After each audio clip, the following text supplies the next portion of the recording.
नमस्कार मित्रों, red over green के नए संस्करण के साथ मैं आपका होस्ट कर्नल उत्कर्ष राठौर। मित्रों, आज बात करेंगे कि हमारे शरीरों में धीरे धीरे माइक्रोप्लास्टिक कैसे घुल रहा है। हम बात करेंगे डायक्सिन की। डायक्सिन होता क्या है? प्लास्टिक को गर्म करने या जलाने से डायक्सिन पैदा होता है और डायक्सिन फूड चेन में एक परसिस्टेंट ऑर्गेनिक पोल्यूटेंट है। ये वातावरण से बाहर नहीं जाता और ये फूड चेन में रहता है।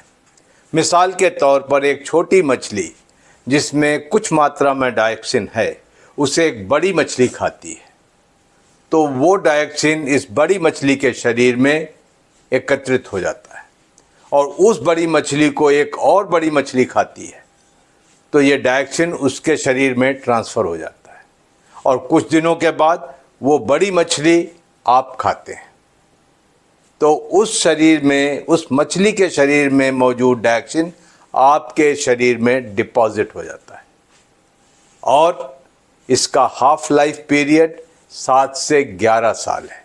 इसके अलावा डायक्सिन मेटाबॉलिज्म की एक्टिविटीज़ से जल्दी से नहीं टूटता। डायक्सिन ऑयल में घुलनशील है, बॉडी टिश्यूज़ में घुलनशील है और बाकी खाद्य पदार्थों में घुलनशील है। इसी तरीके से सब्जियों में घुलनशील है।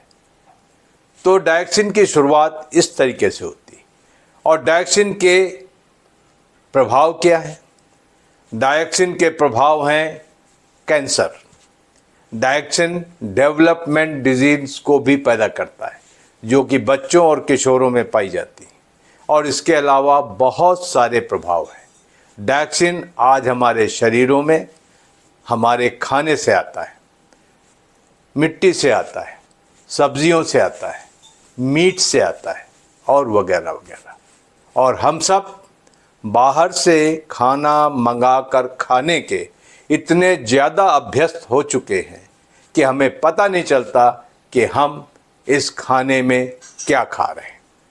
हमने ऑर्डर दिया, फूड डिलीवरी बॉय ने डोरबेल बजाई और हमने अपना खाना रिसीव कर लिया।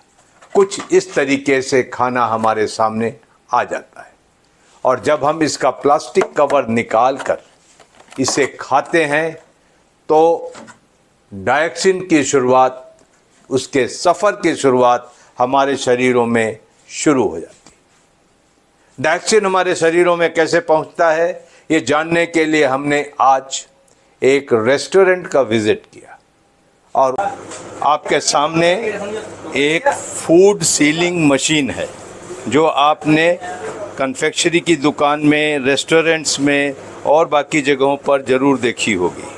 इससे हम खाना सील करा के अपने घरों को ले जाया करते हैं। ये इनोसेंट लुकिंग मशीन एक तरीके से माइक्रोप्लास्टिक्स हमारे शरीर में भेजने का काम कर रही है। आप देख रहे हैं अभी ये 170 डिग्री सेंटीग्रेड पर हीट हो चुकी है। कुछ मशीनों का टेम्परेचर 200 से ऊपर भी जाता है। वो डिपेंड करता है कि किस मोटाई के प्लास्टिक को उन्होंने सील करना है। अभी हमने कुछ मठरियाँ खरीदी हैं और ये सील की जाएंगी। आपको दिखाएंगे कि ये सीलिंग कैसे की जाती है। आप इसे सील कीजिए।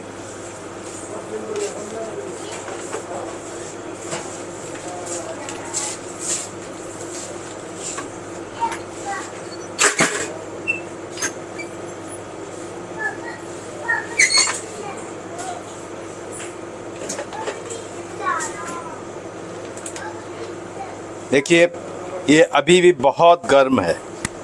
अभी ये 170 डिग्री सेंटीग्रेड से निकल के आया है और जब आप इसे देखेंगे ये टॉप कवर प्लास्टिक के साथ चिपक गया है और इस प्रोसेस में प्लास्टिक के अंदर के डायऑक्सिन्स भाप बन के वेपराइज होके खाने में जाकर मिल जाते हैं, क्योंकि डायऑक्सिन तेल में, पानी में, एनिमल टिश्यूज़ में जाकर घुल जाता है और यहीं से शुरुआत होती है माइक्रोप्लास्टिक्स का हमारे शरीर में जाना।